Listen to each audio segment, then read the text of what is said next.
सेविका, शिक्षा मित्र अनुदेशकों के लिए बड़ी खुशखबरी लेकर के आ रही है। जनवरी 2026 में ही इनके मानदेय में जबरदस्त बढ़ोतरी होने वाली है। मीडिया रिपोर्ट के अनुसार परिषद विद्यालय में कार्यरत शिक्षा मित्रों को 25,000 रुपये का मानदेय और अनुदेशकों को 22,000 रुपये का मानदेय देने का प्रस्ताव सरकार ने तैयार किया है और इस पे कैबिनेट की झंडी बहुत जल्द लगने वाली है। खास बात है कि नए नियम के तहत हर 3 साल में वेतन वृद्धि का लाभ मिलेगा। केंद्र सरकार के द्वारा अब आशा कर्मचारियों को दिया जाएगा 21,000 रुपये प्रतिमाह। कितना? 21,000 रुपये प्रतिमाह। और आंगनबाड़ी कार्यकर्ताओं में जैसे आंगनबाड़ी सेविका एंड सहायिका और मिनी आंगनबाड़ी कार्यकर्ता होती हैं, तो सबसे पहले आंगनबाड़ी सेविकाओं को 25,000 रुपये के मानदेय प्रतिमाह दिए जाएंगे और मानदेय के साथ साथ इन सभी कार्यकर्ताओं को प्रोत्साहन राशि, स्वास्थ्य बीमा, पोषण आहार का फंड, फ्री इंटरनेट की सुविधा और बाकी के लाभ जो मैंने आप लोगों को पहले बताया वो सारी सुविधाएं दी जाएंगी। इसके साथ साथ आंगनबाड़ी सहायिकाओं की अगर हम बात करेंगे तो आंगनबाड़ी सहायिकाओं को 18,000 रुपये के मानदेय दिए जाएंगे।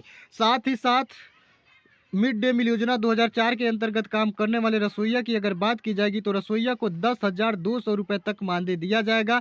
उनके अनुभव के आधार पर दिया जाएगा, यानी जिसका जितना अनुभव होगा उस कार्यकर्ताओं को उतना मानदेय दिया जाएगा।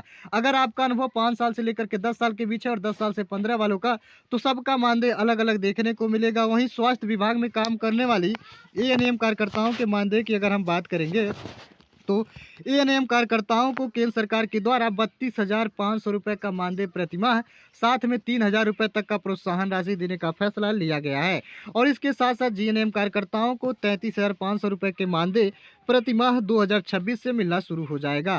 केंद्र सरकार के द्वारा तैयार इस प्रस्ताव से शिक्षा मित्रों का भी मानदेय 25,000 और अनुदेशकों का 22,000 रुपये हो चुका है।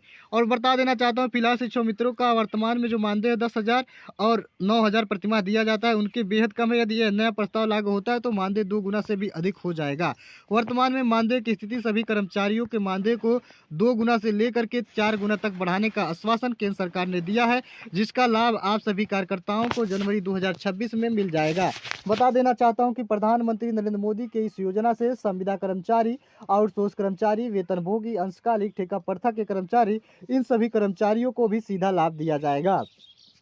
वे संविदा कर्मचारी जो केंद्र सरकार की योजना के अंतर्गत काम करते हैं और जिनका अनुभव 15 वर्षों का हो चुका है, तो उन सभी कर्मचारियों के लिए केंद्र सरकार ने खुशियों का पिटारा खोला है। 15 साल से कम अनुभव रखने वाले कार्यकर्ताओं को मानदेय बढ़ोतरी का लाभ दिया जाएगा। साथ ही साथ 15 वर्षों से अधिक अनुभव रखने वाले इन कार्यकर्ताओं को केंद्र सरकार के द्वारा सरकारी कर्मचारी का दर्जा दिया जाएगा। इसमें किसी भी प्रकार का एग्जाम आपको देने की जरूरत नहीं पड़ेगी, क्योंकि केंद्र सरकार ने साफ तौर पे कहा है कि आप सभी जब संविदा पर नियुक्त हुए थे तो एक सफल एग्जाम दे करके ही नियुक्त हुए थे, इसलिए आपको किसी भी एग्जाम देने की जरूरत नहीं है। ओनली वन आपके अनुभव के आधार पर ही आप सभी कार्यकर्ताओं को नियमितीकरण के दायरे में रखा जाएगा। धन्यवाद। जय